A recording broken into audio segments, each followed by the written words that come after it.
Lottery ক্রয় করা। Lottery, যেসব পাপ করলে মানুষ মহাপাপী হয় তার একটি পাপ হচ্ছে লটারি ক্রয় করা। যদি লেগে যায় 40 লক্ষ টাকা, 10 টাকা দিয়ে যদি মানুষ লটারি কিনে তাহলে আর স্বাভাবিকভাবে এই পাপ ক্ষমা হবে না, যতদিন পর্যন্ত অনুশোচনা নিয়ে মাঝে মধ্যেই রাতে 2 রাকাত সালাত আদায় করে আল্লাহর কাছে ক্ষমা ভিক্ষা না চাচ্ছে, ততদিন পর্যন্ত এই 10 টাকার পাপ ক্ষমা হবে না। লটারি করা, লটারি কিনা মহাপাপ। 10 জনের টাকা মেরে একজনকে দেওয়া হয়, এইটা হচ্ছে জুয়া। তার আগের অংশের আল্লাহ তাআলা বললেন মূর্তির আস্তানায় যাওয়া। মূর্তি কাজটি মানুষের জন্য পরকাল ধ্বংসের মাধ্যম। বাড়িতে ছবি মূর্তি সাজিয়ে রাখা, মূর্তির আস্তানায় যাওয়া, ছবি মূর্তিকে মূল্যায়ন করা, অ্যালবামে সাজিয়ে রাখা, বাপের ছবিকে সুন্দর করে বাড়িতে সাজিয়ে রাখা, এগুলি হচ্ছে মহাপাপ।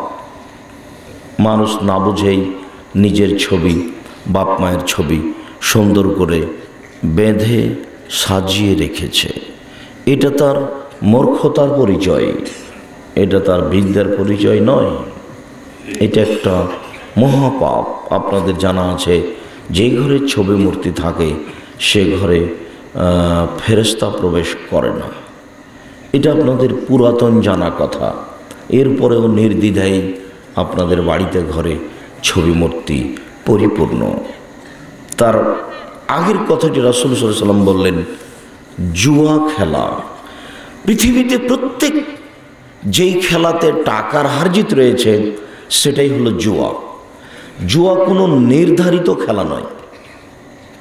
পৃথিবীতে যারা যেখানে যেই খেলা খেলে তাতে টাকার হারজিত রয়েছে সেটাই হলো জুয়া।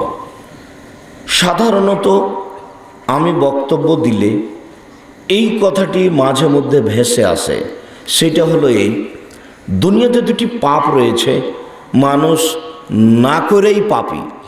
এক আশ্চর্য পাপ, করেইনি তবুও পাপী।